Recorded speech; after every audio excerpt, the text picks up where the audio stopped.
Hold your tongue mister. তুই একটা ইংরেজি শব্দ ব্যবহার করলেই শিক্ষিত হওয়া যায় না। তুমি জানো আমি কে? আমি কাশিমপুর গ্রামের সাবেক মন্ত্রীর একমাত্র নাতি। মিনিস্টার তো অন্য কোনো গ্রহ থেকে আসেনি, তিনিও আমাদের মতোই একজন মানুষ। আর মানুষে মানুষে কোনো ভেদাভেদ নেই, হোক সে একজন মন্ত্রী, হোক সে একজন দিনমজুর, সবার পরিচয় একটাই, আর সে হলো মানুষ। বকুল, তুই এখান থেকে যাবি না আমার পিটানি খাইয়া মরবি? মালারে, এই উপহারটা দিয়াই আমি এখান থেকে চলে যাব। মাতবর সাহেব, আমি আপনার মেয়েকে দেখতে এসেছি এবং আমার পছন্দও হয়েছে, তাই আপনি অনুমতি দিলে ওকে আমি একটি স্বর্ণের হার পরিয়ে দিতে চাই।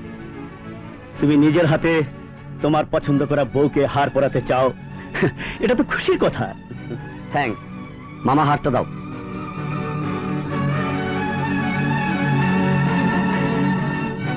Open it.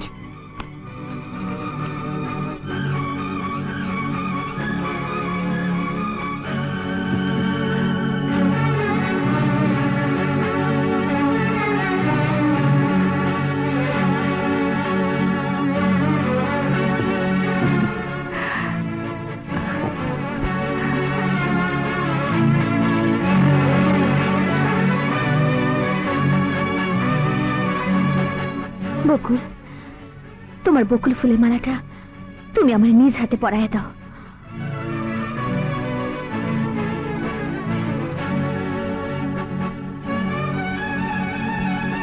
মালা,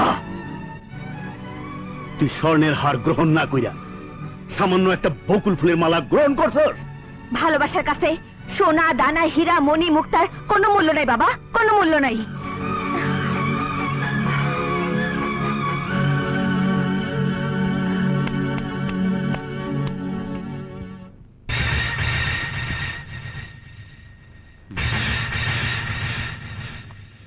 বাবা কবির, আমি লজ্জিত। লজ্জার কিছু নেই মাদবর সাহেব, আপনার মেয়েকে আমার পছন্দ হয়েছে, তাই আপনার আপত্তি না থাকলে আজই বিয়ের দিন তারিখ ঠিক করে ফেলুন। আপত্তি কিসের? আমার মেয়ে মন্ত্রী বাড়ির বউ হবে, এটা তো আমার জন্য খুশির কথা। তাহলে শুক্রবারে মালার সাথে আমার বিয়ে হবে। শুকুর, আলহামদুলিল্লাহ আলহামদুলিল্লাহ। আপনারা ভেতরে আসুন। জি মামা, দাদুকে আমি সব বুঝিয়ে বলবো। মামা, আজ এখানে যা হয়েছে দাদু যেন কিছুই না জানে। কোনো কিন্তু নেই, এ বিয়ে হতেই হবে। আমি সব সহ্য করতে পারি, কিন্তু অপমান সহ্য করতে পারি না। আর আমি যা চাই তা পূরণ হওয়ার আগ পর্যন্ত আমি শান্তি পাই না। This is my habit.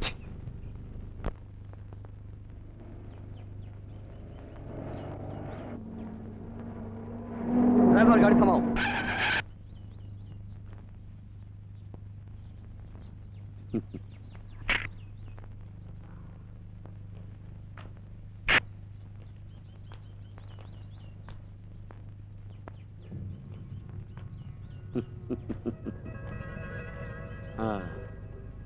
আজ যে বকুল ফুলের মালা তুমি মালার গলায় পরিয়েছ, দুদিন পর আমি স্বর্ণের হার ওই মালার গলায় পরিয়ে বিয়ে করে তোমার সামনে দিয়ে নিয়ে যাব। This is my promise.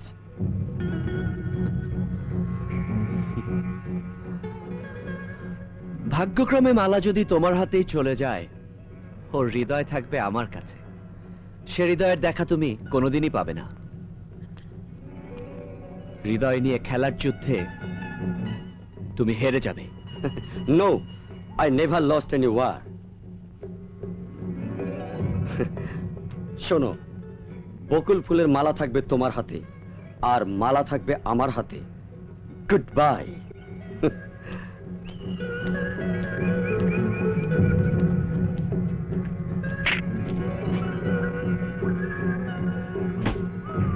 চলো।